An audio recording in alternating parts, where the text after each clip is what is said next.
NRC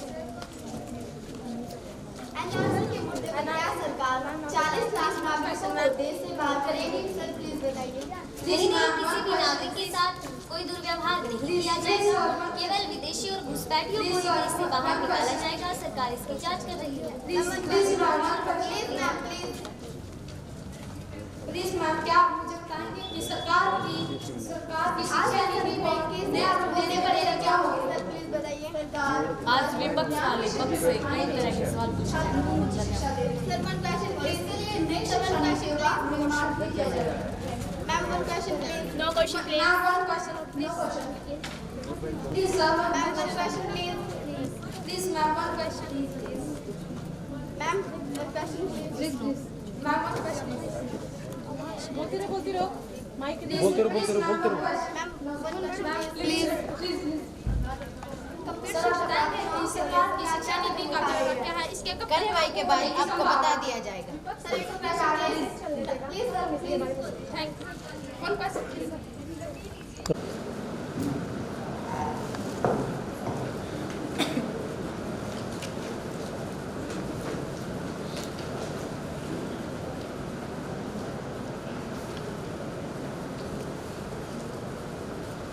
माननीय सभासदों, माननीय अध्यक्ष जी,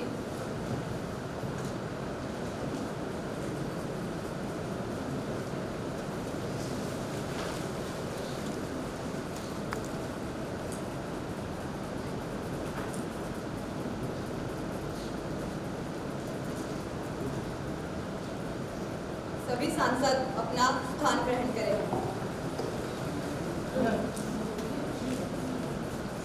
मैं अपने सभी सभासदों व बाहर से आए हुए अतिथिगणों का इस सदन में पधारने पर हार्दिक स्वागत करती हूँ और इसी के साथ आज की कार्रवाई शुरू करने की घोषणा करती हूँ। महासचिव जी, नवनिर्वाचित सांसदों को शपथ ग्रहण करवाई जाए। महोदया, कुमारी प्रिया जो करनाल लोकसभा क्षेत्र से निर्वाचित हुई हैं, आप शपथ ग्रहण करेंगी। कुमारी प्रिया।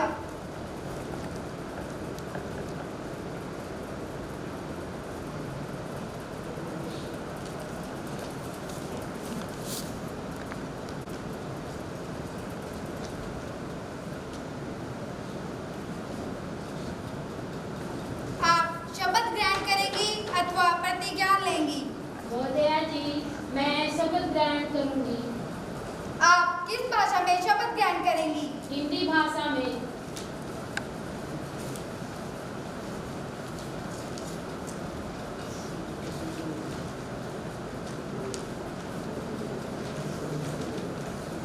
मैं प्रिया जो करनाल क्षेत्र से युवा संसद की लोकसभा सदस्य निर्वाचित हुई हूँ, ईश्वर की शपथ लेती हूँ कि मैं विधि द्वारा स्थापित भारत के संविधान के प्रति श्रद्धा और निष्ठा रखूंगी तथा जिस पद को मैं ग्रहण करने वाली हूँ उसके प्रति श्रद्धापूर्वक निर्वहन करूंगी।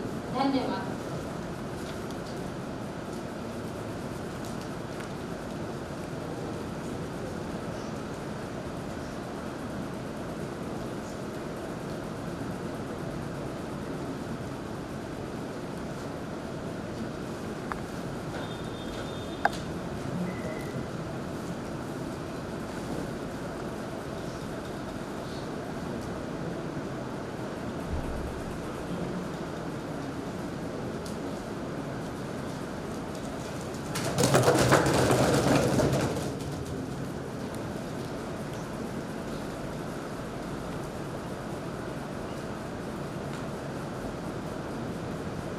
महोदया, कुमारी सोनिया जो कि लखनऊ लोकसभा क्षेत्र से निर्वाचित हुई हैं, आप शपथ ग्रहण करेंगी। कुमारी सोनिया।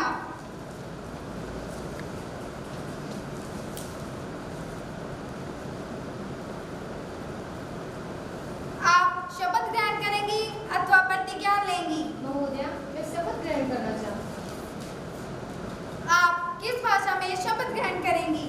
मैं संस्कृत भाषा में शपथ ग्रहण करना चाहूँ।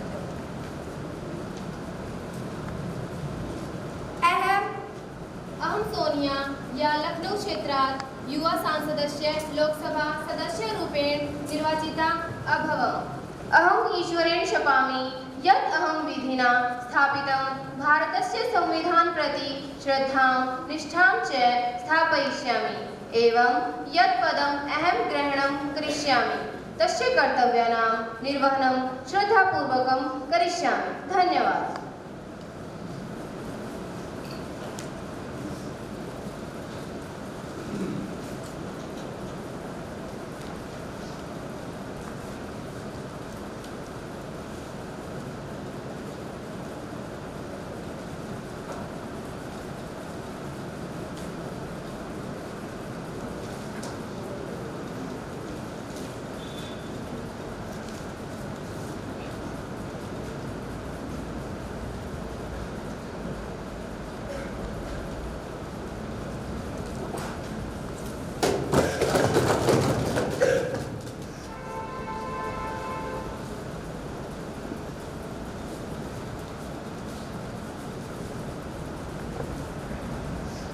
माननीय सदस्यगण, क्योंकि हम 2 मास के बाद मिल रहे हैं, मेरा यह दुखद कर्तव्य है कि मैं सदन को पूर्व केंद्रीय मंत्री श्री LP शाही, जो 98 वर्ष के थे और सदन के माननीय नेता थे, के निधन की सूचना दूं।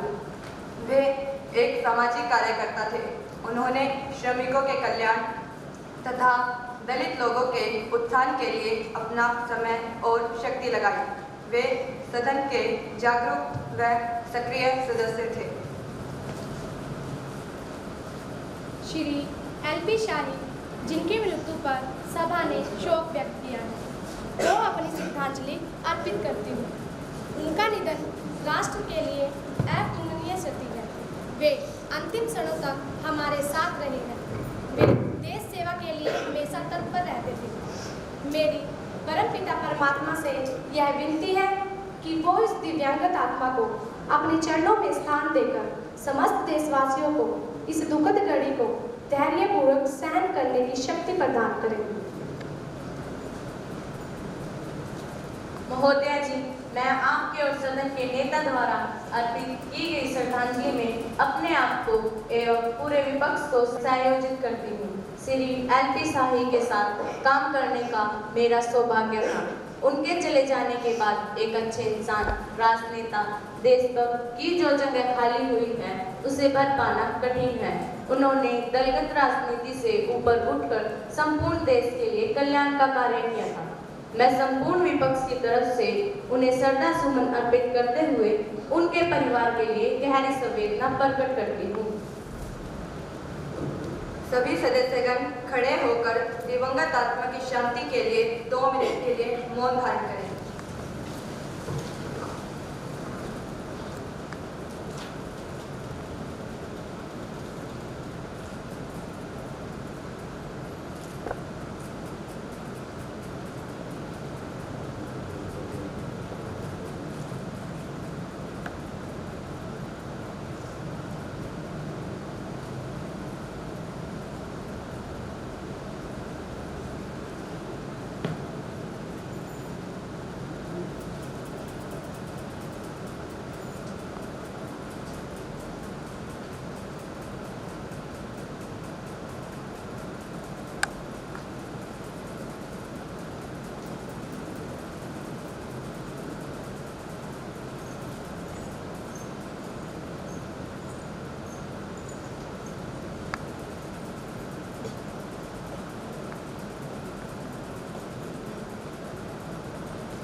महासचिव जी, शोकाकुल परिवार को शोक संदेश भेजते।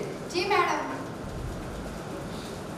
प्रधानमंत्री जी नए मंत्रियों का सदन में परिचय कराएंगे। माननीय प्रधानमंत्री जी। अध्यक्ष महोदय जी, मैं आपसे और आपके माध्यम से अपने नए मंत्रियों का परिचय कराती हूँ। आप हैं कुमारी काजल, विदेश मंत्री। आप हैं कुमारी अनु, वित्त मंत्री। धन्यवाद। सम्मानित सभासदों, क्योंकि हम मुझे घोषणा करनी है कि चीन के महामहिम शी जिनपिंग जी एक शिष्टमंडल के साथ 3 दिवसीय भारत यात्रा पर हैं। हम उनका स्वागत करते हैं और हम कामना करते हैं कि हमारे देश में उनकी यात्रा सुखद हो और भारत व चीन के पुराने समय से ही मित्रता के संबंध रहे हैं और हम कामना करते हैं कि ये मित्रता के संबंध ऐसे ही बरकरार रहें तथा एक दूसरे के सहयोगी बने। हम उनका पुनः स्वागत करते हैं। आज की कार्रवाई का अगला मत प्रश्नकाल। अब प्रश्नकाल आरंभ होता है। प्रश्न संख्या 201 कुमारी पायल जी।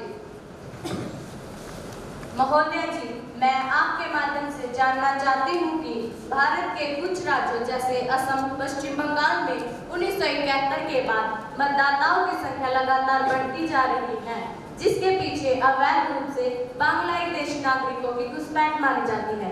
सरकार इसके खिलाफ क्या कदम उठा रही है?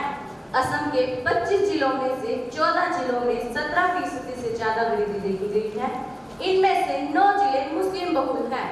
इन बांग्लादेशियों की वजह से लोगों के संसाधन प्रभावित हो रहे हैं, साथ ही लोगों के व्यवसाय भी प्रभावित हो रहे हैं, जिससे उनकी आर्थिक व्यवस्था पर बुरा प्रभाव पड़ा है। इसके लिए सरकार इस अवैध घुसपैठ को रोकने के लिए क्या उचित कदम उठा रही है? गृह मंत्री जी।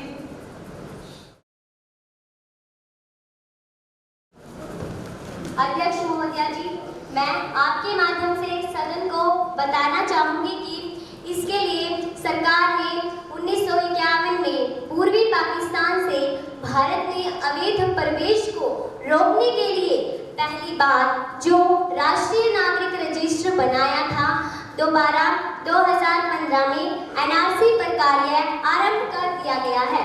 इसकी अंतिम सूची 31 दिसंबर 2018 तक आ जाएगी। धन्यवाद। प्रश्न संख्या 202 कुमारी रजनी जी। अध्यक्ष महोदय जी, मैं आपके माध्यम से सरकार से पूछना चाहती हूँ कि असम में सरकार ने एनआरसी का मसौदा क्यों जारी किया, जबकि इसमें अभी लगभग 40 लाख लोगों की पहचान बाकी है। सरकार द्वारा यहाँ नागरिकों के साथ अन्याय हो रहा है। सरकार ने यहाँ एनआरसी का मसौदा जारी तो किया, लेकिन इसके कारण बहुत सारे नागरिक अवैध माने जा रहे हैं। मैं आपके द्वारा सरकार से यह भी पूछना चाहती हूँ कि सरकार जब कोई कदम उठाता है, क्या वह लोगों की तरफ सोचता है? इसके विषय में सरकार का क्या जवाब है? मंत्री जी। अध्यक्ष महोदया जी, विपक्ष द्वारा लगाया गया यह आरोप पूरी तरह से गलत है। एनआरसी मसौदा पूरी तरह से निष्पक्ष है। यह आखिरी मसौदा नहीं है।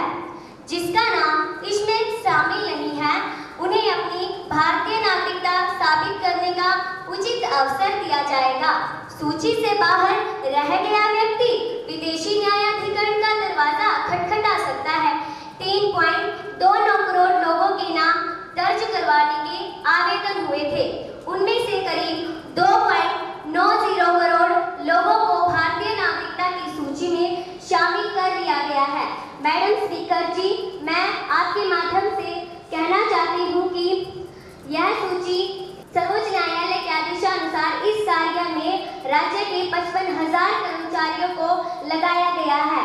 भारत में विदेशी घुसपैठ को रोकने के लिए उठाया गया यही सही कदम है। धन्यवाद। जी अब अध्यक्ष महोदया जी, मैं आपके माध्यम से सरकार को यह पूछना चाहती हूँ कि अभी तक लगभग 40 लाख नागरिकों की पहचान बाकी है, उनका क्या होगा? सरकार उन 40 लाख नागरिकों के लिए क्या कर रही है? प्लीज मंत्री जी। अध्यक्ष महोदय जी, सरकार ने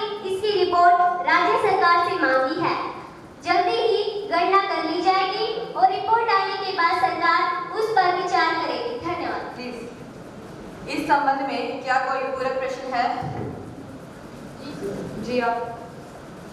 अध्यक्ष महोदय जी, मैं आपके माध्यम से सरकार से यह जानना चाहूंगी कि सरकार के द्वारा रिपोर्ट की कोई समय सीमा निर्धारित नहीं की है।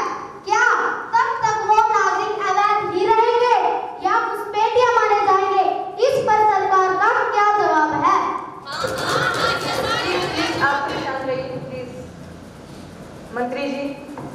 अध्यक्ष महोदया जी, रिपोर्ट जल्दी ही आ जाएगी और जल्दी ही इनके लिए यथासंभव कार्यवाही भी की जाएगी। प्लीज। प्रश्न संख्या 203 कुमारी ज्योति जी। अध्यक्ष महोदया जी, मैं आपके माध्यम से रक्षा मंत्री जी से यह जानना चाहूंगी कि फ्रांस से 2012 में जब राफेल डील हो रही थी तब केवल एक लड़ाकू विमान की कीमत 526 करोड़ रुपए दी जा रही थी, परंतु वर्तमान सरकार उसी लड़ाकू विमान की कीमत 1640 करोड़ रुपए दे रही है। पिछले और वर्तमान मूल्यों में इतना अंतर कैसे? सरकार इसका जवाब दे। साथ ही साथ सरकार ने यह कॉन्ट्रैक्ट सरकारी company Hindustan aeronautics limited HAL से लेकर एक निजी कंपनी को सौंप दिया है, जबकि यह कंपनी केवल 12 दिन पहले ही रजिस्टर्ड हुई थी। क्या इस कंपनी के पास विमान बनाने का कोई अनुभव है?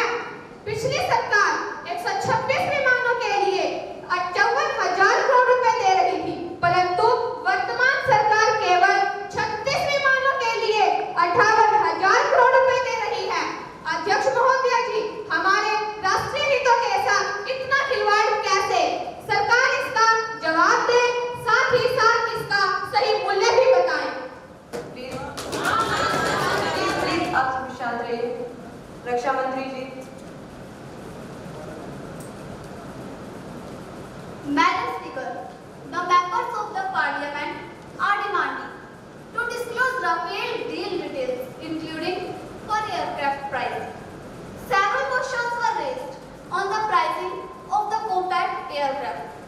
As per Article 10 of Inter-Government Agreement between Government of India and Government of France on the purchase of the Rafale aircraft, the protection of the classified information and material exchanged under IGA is governed by the provisions of the Security Agreement signed between the two nations in 2008. Major controversy over the cost of the deal prompted questions in Parliament, but I cannot disclose Rafale deal details due to secrecy pact with France, and pricing also cannot be shared. Thank you. Please.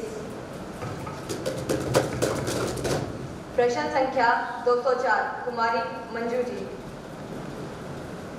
अध्यक्ष महोदया जी, मैं आपके माध्यम से सरकार से यह जानना चाहती हूँ कि वर्तमान सरकार में गौ रक्षा को लेकर मॉब लिंचिंग की घटनाएं क्यों हो रही हैं? क्या वर्तमान सरकार केवल विशेष धर्म की रक्षक है?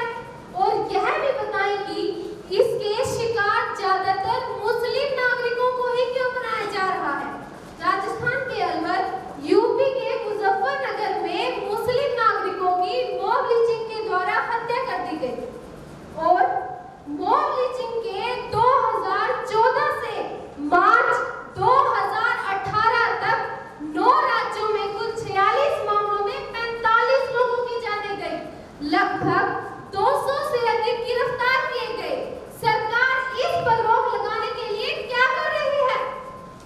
प्लीज प्रधानमंत्री जी।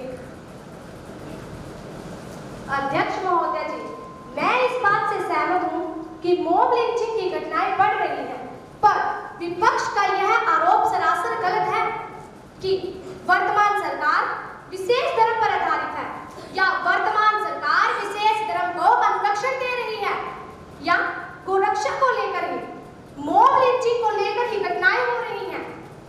अध्यक्ष महोदय जी, मैं आपके माध्यम से यह भी बताना चाहती हूँ कि देश भर से अपराध के आंकड़ों को इकट्ठा करने वाली एजेंसी राष्ट्रीय अपराध रिकॉर्ड ब्यूरो ऐसी घटनाओं के संबंध में कोई विशिष्ट आंकड़े नहीं रखता है और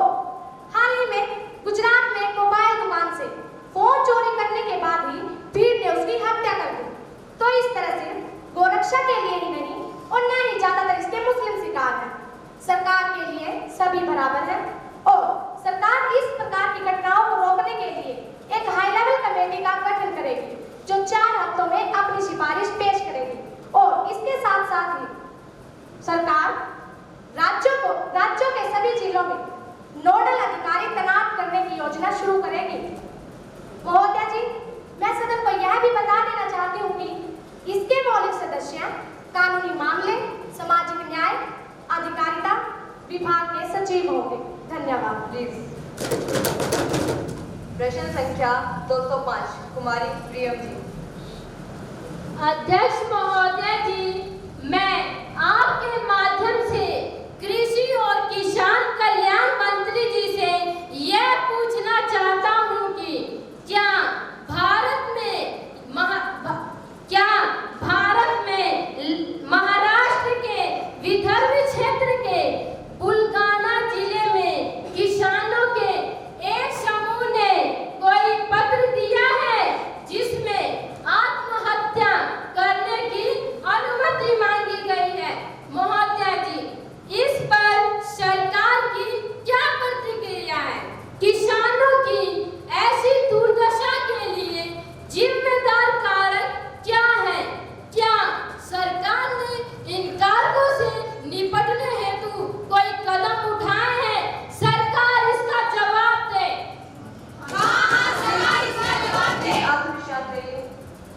कृषि और किसान कल्याण मंत्री जी।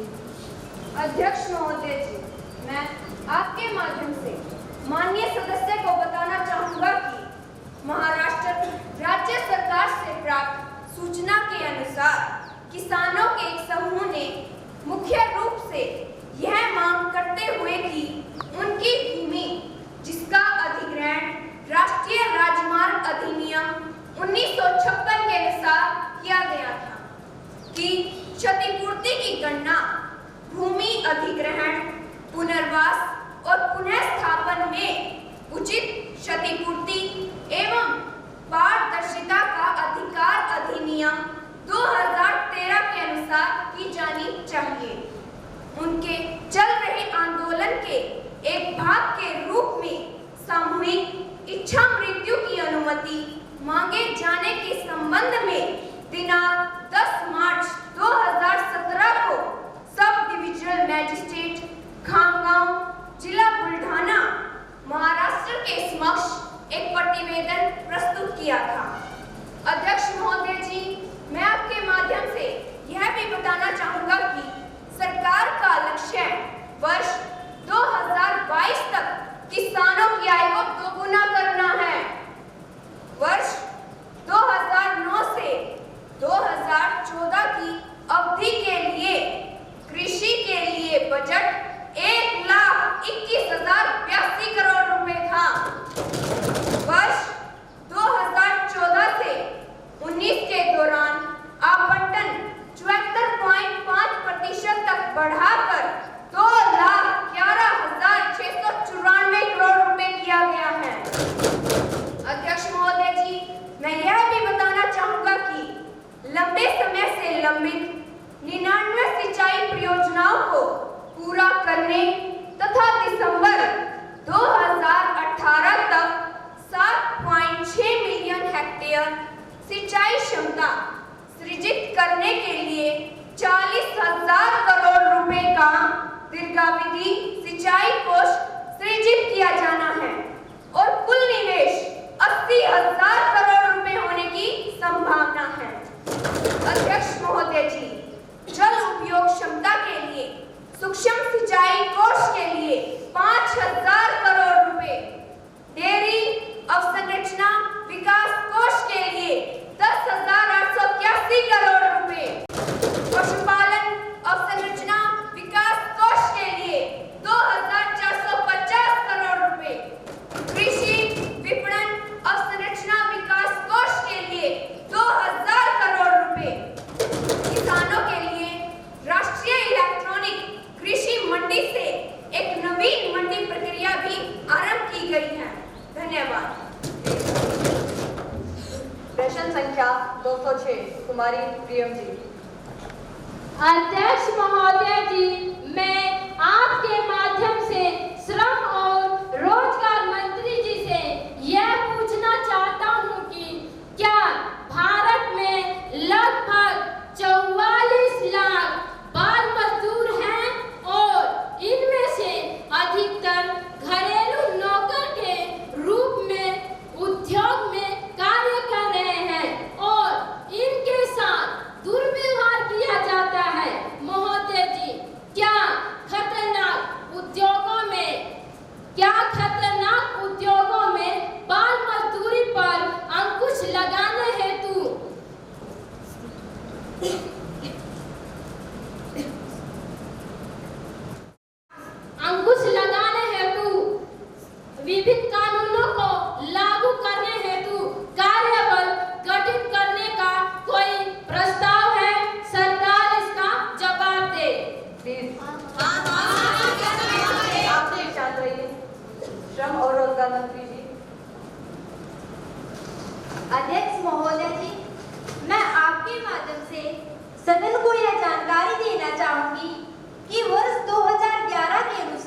लगभग 43.53 लाख कार्य करने वाले बच्चे थे। बाल श्रम अधिनियम जो 1986 के तहत कतिपय व्यवसायों एवं प्रक्रियाओं में जो 14 वर्ष से कम आयु के बच्चे हैं उनको रोजगार करने की मनाही है। महोदय जी, जो केंद्रीय सरकार है वह केंद्रीय सरकार प्रतिष्ठानों, रेलवे, बड़े पत्तनों और अन्य तेल क्षेत्रों के संबंध में अधिनियम के प्रवर्तन के लिए समुचित प्रयासरत सरकार है और अन्य समस्त मामलों में राज्य सरकार अधिनियम के कार्यान्वयन हेतु समुचित सरकार है। महोदय जी, समुचित सरकार अधिनियम के उपबंधों का अनुपालन सुनिश्चित करने के प्रयोजनार्थ निरीक्षकों को नियुक्त कर सकती है। धन्यवाद। अभी प्रश्नकाल समाप्त होता है। प्लीज और नहीं, प्रश्नकाल का समय समाप्त होता है। अभी शून्यकाल आरंभ होता है। कुमारी सोनम जी अपना मुद्दा उठाएं। धन्यवाद महोदय जी। मैं आपके माध्यम से श्रम और रोजगार मंत्री जी से यह जानना चाहती हूँ कि क्या देश में 15 से 24 आयु वर्ग के 20% या 4.7 करोड़ लोग बेरोजगार हैं और दलितों में 15 से 29 आयु वर्ग के 18% लोग बेरोजगार हैं? यदि हाँ, तो सरकार इसका ब्यौरा दे। शांत रहिए। श्रम और रोजगार मंत्री जी।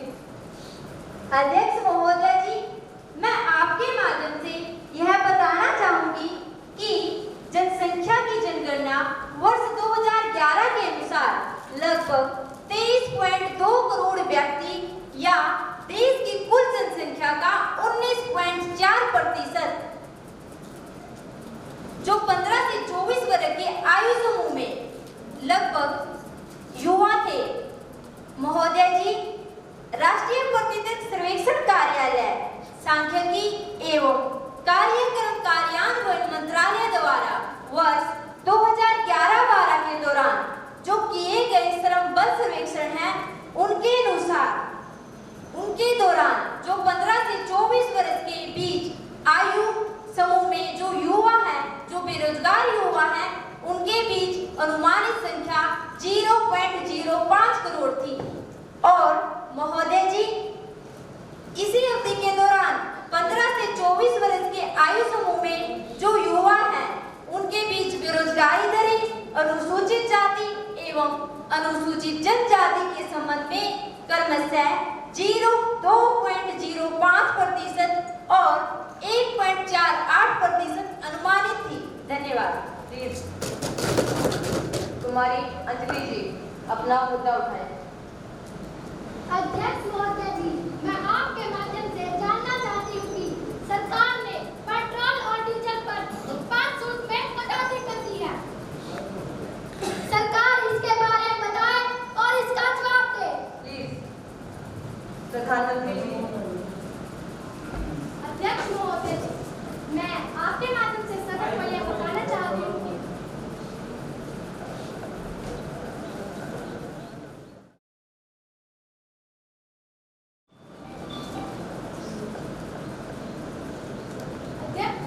अध्यक्ष महोदय जी, मैं आपके माध्यम से सदन को यह बताना चाहती हूँ कि सरकार ने 4 अक्टूबर 2017 से पेट्रोल और डीजल पर 2 रुपए प्रति लीटर की दर से केंद्रीय उत्पाद शुल्क को कम कर दिया है, जिससे कि किसानों और उपभोक्ताओं को राहत प्रदान की जा सकती है। महोदय जी, मैं आपके माध्यम से सदन को यह भी बताना चाहती हूँ कि केंद्रीय उत्पाद शुल्क से पूरे वित्तीय वर्ष में लगभग 26,000 करोड़ रुपए के राजस्व की हानि होगी। धन्यवाद। कुमारी काजल जी अपना मुद्दा उठाएं। अध्यक्ष महोदय जी, मैं आपके माध्यम से रेलवे मंत्री जी से यह जानना चाहती हूँ कि विशाखापट्टनम से जो खाद से भरी हुई बोगियां उत्तर प्रदेश के लिए रवाना हुई थी, वे बोगियां उत्तर प्रदेश में 3.5 वर्ष अध्यक्ष महोदय जी, इसका रेल मंत्री जी के पास क्या जवाब है? आप शांत रहिए। रेल मंत्री जी,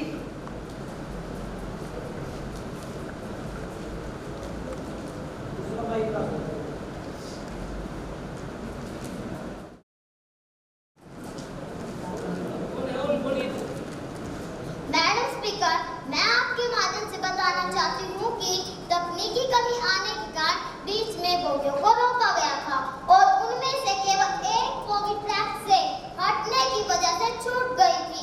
अब इसकी जांच चल रही है। प्लीज। कुमारी रितु जी, अपना मुद्दा उठाएं। अध्यक्ष महोदय जी, मैं आपके माध्यम से यह पूछना चाहती हूँ कि सरकार फ्लिपकार्ट और अमेजन जैसी ई-कॉमर्स कंपनियों तथा फेसबुक और ट्विटर जैसे सोशल मीडिया वेबसाइट को अब अपने यूजर का डाटा भारत में ही सुरक्षित रखने पर बातें क्यों कर रही है? इसका जवाब दीजिए। आप सभी शांत रहिए। सूचना एवं प्रसारण मंत्री जी। मैडम स्पीकर, मैं आपके माध्यम से बताना चाहूंगी कि सरकार मसौदे के तहत कंपनी कानून में भी किसी तरह का संशोधन कर सकती है। धन्यवाद। कुमारी शबाना जी, अपना मुद्दा उठाएं। अध्यक्ष महोदय जी, मैं आपके माध्यम से मानव संसाधन विकास मंत्री जी से यह जानना चाहती हूँ कि वे देश में कौशल विकास को बढ़ाने के लिए क्या व्यवस्था कर रहे हैं? प्लीज। मानव संसाधन विकास मंत्री जी। अध्यक्ष महोदय जी, मैं आपके माध्यम से माननीय सदस्य को बताना चाहता हूं कि सरकार अखिल भारतीय आधार पर प्रधानमंत्री कौशल विकास योजना कार्यान्वित कर रही है, जिससे आकांक्षी युवाओं को प्रशिक्षण केंद्रों के जरिए अल्पकालिक प्रशिक्षण RPL कर सकते हैं। इस योजना के 2 घटक CSCM और NSDC द्वारा भी कार्यान्वित किया जा रहा है। CSCM PMKVY 2016 से 2020 के तहत 10 जुलाई 2018 की स्थिति के अनुसार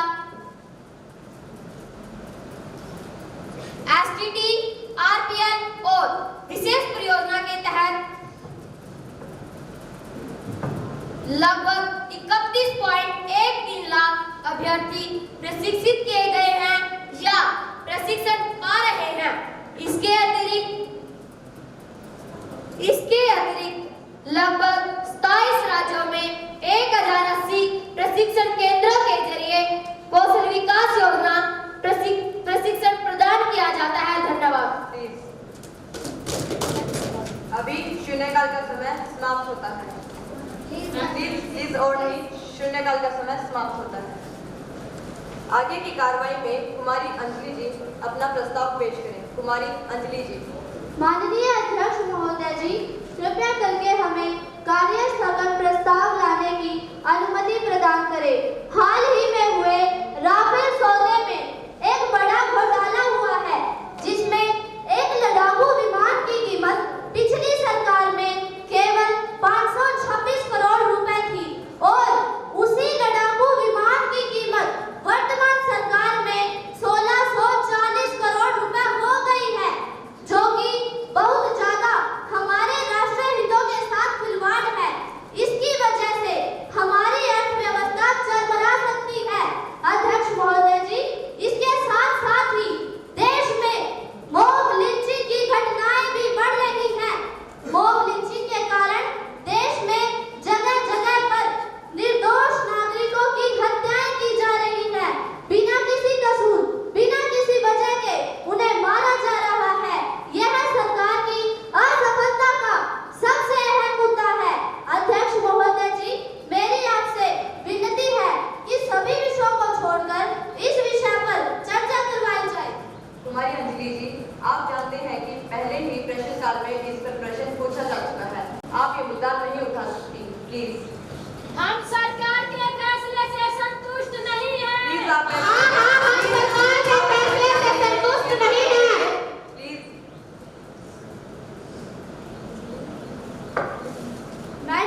कृपया करके इस विषय पर वोटिंग करवाई जाए। प्लीज जो सदस्य कार्य स्थगन प्रस्ताव के समर्थन में हैं, प्लीज अपनी सीट पर खड़े हों।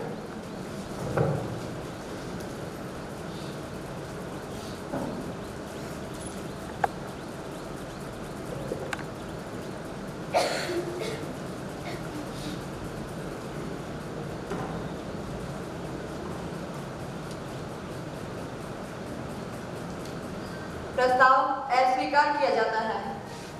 यह सरकार जन विरोधी सरकार है। प्लीज आप सभी शांत रहिए। प्लीज यह भ्रष्टाचारी सरकार प्लीज सदन की कार्रवाई करने के लिए प्लीज आप सभी शांत रहिए। यह तानाशाही सरकार है। प्लीज आप सभी शांत रहिए। यह सरकार बदलनी है। प्लीज आप सभी शांत रहिए। प्लीज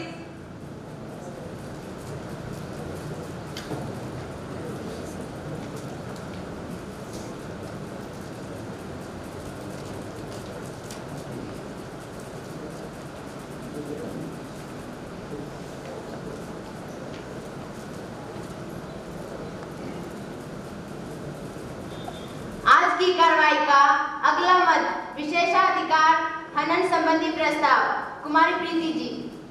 अध्यक्ष महोदय जी, मैं आपसे पूछना चाहती हूँ कि आज जब मैं संसद की कार्रवाई में आ रही थी तो करनाल बाईपास पर दिल्ली में दो पत्रकारों ने तरह तरह के सवाल पूछकर मेरा समय बर्बाद किया और मुझे नुकसान भी पहुंचाया। मैं अध्यक्ष महोदय जी से अनुरोध करती हूँ कि दोषी पत्रकारों के विरुद्ध जल्द से जल्द सख्त कार्रवाई की जाए। कुमारी प्रीति जी, आपने इस संबंध में कोई नोटिस नहीं दिया है। पहले आप नोटिस दें, मैं विचार करूंगी। अब आप यह मुद्दा नहीं उठा सकती। अध्यक्ष महोदय जी, मैंने आज सुबह नोटिस दे दिया है। कुमारी प्रीति जी, मैं आपकी शिकायत को विशेषाधिकार हनन संबंधी को सौंप दूंगी। छानबीन के बाद जो निर्णय होगा आपको अवगत करा दिया जाएगा। अभी सभा पटल पर आवश्यक दस्तावेज रखे जाएंगे। माननीय कानून मंत्री जी।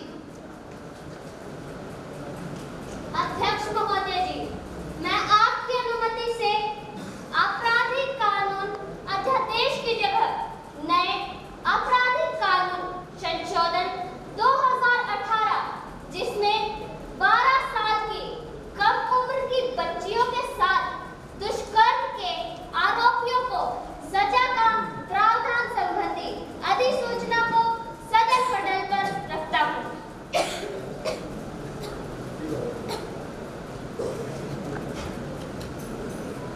माननीय गृह मंत्री जी। अध्यक्ष महोदय जी, मैं आपकी अनुमति से भ्रष्टाचार विरोधी संशोधन अधिनियम 1988 की जगह भ्रष्टाचार विरोधी अधिनियम संशोधन 2018 जिसके तहत रिश्वत लेने और देने वाले पर कार्यवाही की जाएगी को सभा पटल पर रखती हूँ। धन्यवाद।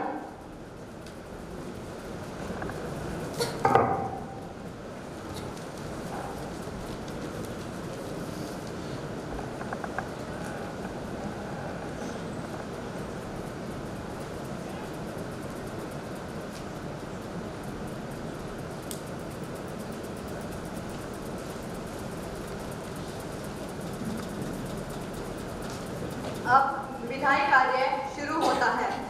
माननीय कानून मंत्री जी विधेयक का पुनर्स्थापन करेंगे। माननीय कानून मंत्री जी। अध्यक्ष महोदय जी, मैं भ्रष्टाचार विरोधी अधिनियम 2018 के लिए विधेयक पुनर्स्थापित करने की अनुमति चाहता हूँ। प्लीज। प्रश्न है, भ्रष्टाचार विरोधी अधिनियम 2018 को पुनर्स्थापित करने की अनुमति प्रदान की जाए। जो इसके पक्ष में है प्लीज हाँ कहें। हाँ। जो इसके विपक्ष में है प्लीज नहीं कहें। नहीं। मैं समझती हूँ कि हाँ का बहुमत है, हाँ का बहुमत है, हाँ का बहुमत है, अतः अनुमति दी जाती है। अब सदन में माननीय कानून मंत्री जी विधेयक का पुनर्स्थापन करेंगे। अध्यक्ष महोदय जी, मैं विधेयक का पुनर्स्थापन करता हूँ। प्लीज। अब सदन में आपराधिक कानून संशोधन अध्यादेश 2018 पर विचार किया जाए। जो इसके पक्ष में है प्लीज हाँ कहें। हाँ। जो इसके विपक्ष में है प्लीज नहीं कहें। नहीं। मैं समझती हूँ कि हाँ का बहुमत है, हाँ का बहुमत है, हाँ का बहुमत है। अतः प्रस्ताव पास किया जाता है। माननीय कानून मंत्री जी। मैडम स्पीकर, मैं यह प्रस्ताव रखता हूँ कि आपराधिक कानून को और अधिक विश्वसनीय तथा व्यवहारिक बनाने के लिए इसके मामलों का प्रावधान करने वाले विधेयक पर विचार किया जाए। महोदय, हमारे देश में 12 साल से कम उम्र की बच्चियों के साथ दुष्कर्म व सामूहिक गैंगरेप की घटनाएं बढ़ती जा रही है। वे कहीं भी अपने आप को सुरक्षित महसूस नहीं करती। उन्नाव, कठुआ और बिहार के मुजफ्फरपुर बालिका गृह में होने वाले दुष्कर्म जैसे कांड उनको पल पल सदमे में जीने के लिए मजबूर कर रहे हैं। पोक्सो अधिनियम की धारा 42 में संशोधन करके उसे आईपीसी की नवीन धाराओं में 376 AB, 376 DA और 376 DB को जोड़ा गया। साक्ष्य अधिनियम की धारा 53 जो चरित्र के प्रमाण या पूर्व यौन अनुभव के बारे में को भी आईपीसी की नवीन धाराओं में जोड़कर संशोधित किया गया है। इसके बाद एनसीआरबी की रिपोर्ट के द्वारा नाबालिग बालिकाओं के साथ दुष्कर्म के कुल 16,863 मामले सामने आए हैं। एक साल में 2015 से लेकर 2016 तक एक साल में बच्चों के यौन शोषण के मामलों में 82% बढ़ोतरी दर्ज की गई है। साथ ही यह भी देखा गया है कि 62% मामलों में दर्ज ही नहीं है और पुलिस के आंकड़ों के हिसाब से 96% मामलों में जानकार ही लिप्त पाए गए हैं। इन घटनाओं के राज्यवार आंकड़े इस प्रकार है।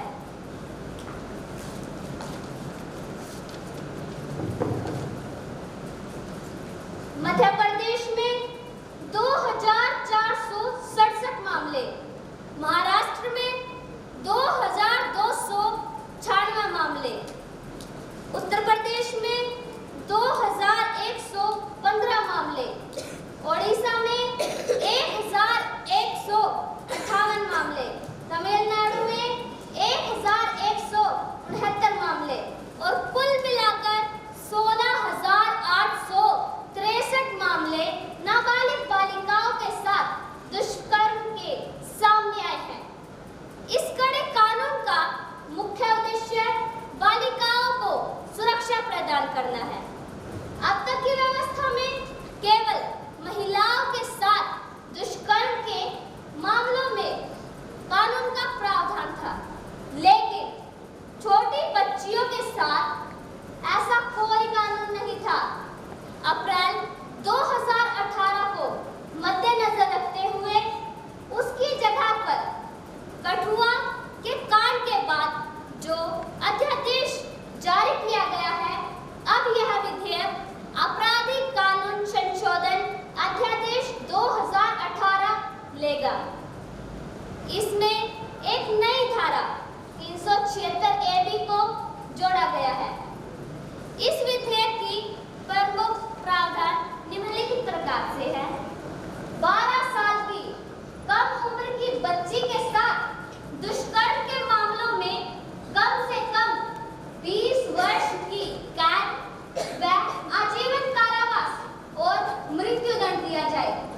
होगा। अध्यक्ष महोदय जी, मेरा पूरा विश्वास है कि सम्माननीय सदस्य मतभेदों को भुलाकर जनभावना को देखते हुए विधेयक का स्वागत करेंगे तथा इस पर विचार करेंगे। धन्यवाद। प्रस्ताव पेश किया है कि आपराधिक कानून संशोधन अध्यादेश 2018 पर विचार किया जाए। हमारी सोनिया जी। अध्यक्ष महोदय जी, मैं आपके माध्यम से बताना चाहूंगी कि पोक्सो 2012 के अंतर्गत नाबालिगों के साथ बलात्कार के लिए कम से कम 7 वर्ष या आजीवन कारावास, साथ में जुर्माने का दंड दिया जाता है। अध्यादेश पोक्सो को अधिनियम में संशोधन करता है और कहता है कि ऐसे सभी अपराधों के लिए वह दंड लागू होगा जो पोक्सो एक्ट 2012 और भारतीय दंड महिला 1860 के अंतर्गत दिए जाने वाले दंड से अधिक होगा। इन्हीं शब्दों के साथ मैं पूरी तरह से विधेयक का समर्थन करती हूँ। धन्यवाद। कुमारी ज्योति जी। अध्यक्ष महोदय जी, मुझे चर्चा में भाग लेने का अवसर दिया, मैं आपका धन्यवाद करती हूँ।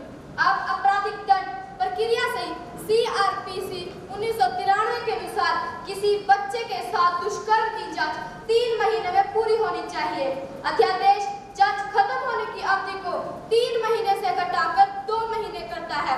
अध्यादेश के अनुसार दुष्कर्म के मामलों में दंड के फैसले के खिलाफ किसी भी अपील की सुनवाई 6 महीने में पूरी होनी चाहिए, जो अति सराहनीय कदम है। मैं इस विधेयक का समर्थन करती हूँ और अपनी वाणी को विराम देती हूँ। धन्यवाद। कुमारी अंजलि जी। अध्यक्ष महोदय जी, मैं अपना संकल्प पेश करते हुए इस विधेयक का समर्थन करती हूँ, लेकिन जिस प्रकार इसे अध्यादेश के रूप में लाया गया वह इसके खिलाफ है। मैं बलात्कार के मामलों में कड़ी सजा के प्रावधानों का समर्थन करती हूँ।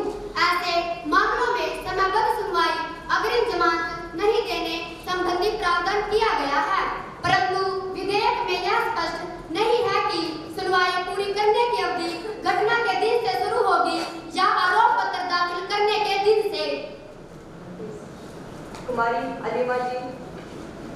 अध्यक्ष महोदय जी, धन्यवाद। मैं आपका धन्यवाद करती हूँ कि मुझे सदन में बोलने का अवसर प्रदान किया गया। अध्यक्ष महोदय जी, आपराधिक कानून संशोधन अध्यादेश 2018 के अनुसार ऐसे मामलों से निपटने के लिए नई त्वरित अदालतें गठित की जाएंगी और सभी पुलिस थानों एवं अस्पतालों में बलात्कार के मामले की जांच के लिए विशेष फोरेंसिक किट उपलब्ध कराई जाएंगी। IPC साक्ष्य अधिनियम, आपराधिक दंड प्रक्रिया संहिता CRPC और यौन अपराध बाल सुरक्षा से पोक्सो अधिनियम को अब संशोधित माना जाएगा। हमने दुनिया भर में देखा है कि सख्त सजा की तुलना में जल्दी न्याय एक निवारण के तौर पर कार्य करता है। महोदय, यह विधेयक हमारे समाज में बच्चियों को बचाने के लिए बहुत जरूरी है। समाज में बच्चियों को ऐसी दुर्दशा से बचाने के लिए यह समय की मांग है। महोदय, मैं इस विधेयक का समर्थन करती हूँ। धन्यवाद। कुमारी सोनम जी।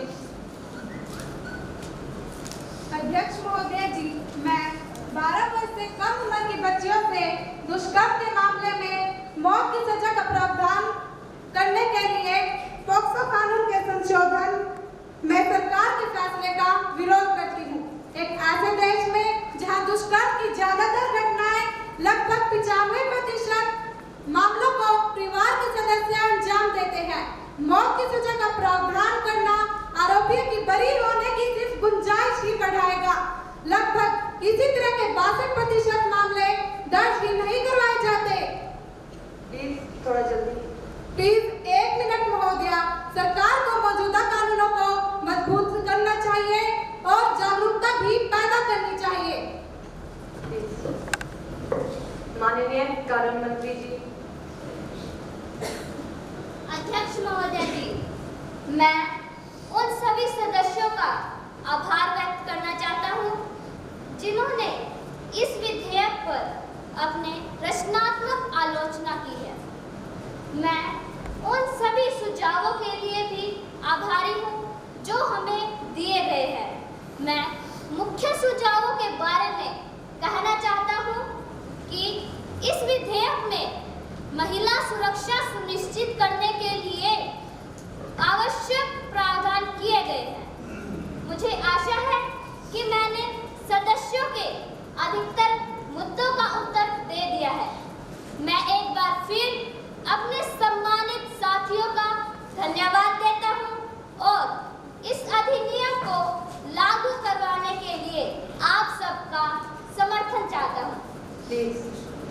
और मेरी आपसे विनती है कि इस विधेयक को पास किया जाए। धन्यवाद।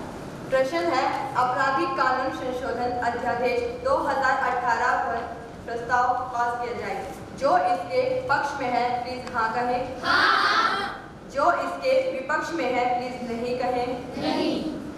मेरा विचार है कि हाँ का बहुमत है, हाँ का बहुमत है, हाँ का बहुमत है। प्रस्ताव पास किया जाता है। अब प्रश्न है कि खंड 3 से 10 तक विधेयक का अंग बने। जो इसके पक्ष में है प्लीज हाँ कहें। हाँ। जो इसके विपक्ष में है प्लीज नहीं कहें। नहीं। मैं समझती हूँ कि हाँ का बहुमत है, हाँ का बहुमत है, हाँ का बहुमत है। प्रस्ताव स्वीकार किया जाता है। अब प्रश्न है कि खंड सत्र अधिनियम तथा विधेयक का शीर्ष अंग बने। जो इसके पक्ष में है प्लीज हाँ कहें। हाँ। जो इसके विपक्ष में है प्लीज नहीं कहें। नहीं। मेरा विचार है कि हाँ का बहुमत है, हाँ का बहुमत है, हाँ का बहुमत है। प्रस्ताव स्वीकार किया जाता है। इस विधेयक का तृतीय वाचन 20 अगस्त 2018 को होगा। आज की सदन की कार्रवाई यहीं पर स्थगित की जाती है।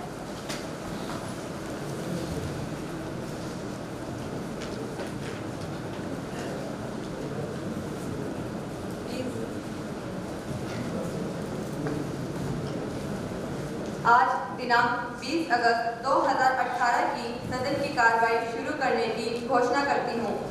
आपराधिक कानून संशोधन अध्यादेश 2018 का दूसरा वाचन 10 अगस्त को हो चुका है। इसका तृतीय वाचन शुरू किया जाए। माननीय कानून मंत्री जी। मैडम स्पीकर, मैं प्रस्ताव रखता हूँ कि आपराधिक कानून संशोधन 2018 पारित किया जाए। प्लीज। प्रश्न है आपराधिक कानून संशोधन अध्यादेश 2018 को पारित किया जाए। जो इसके पक्ष में है प्लीज हाँ कहें। हाँ। जो इसके विपक्ष में है प्लीज नहीं कहें। नहीं। मैं समझती हूँ कि हाँ का बहुमत है, हाँ का बहुमत है, हाँ का बहुमत है। विधेयक को पारित किया जाता है। महासचिव जी, इस विधेयक को ऊपरी सदन में आवश्यक कार्रवाई हेतु भेज दें। जी मैडम। आज की सदन की कार्रवाई स्थगित की जाती है।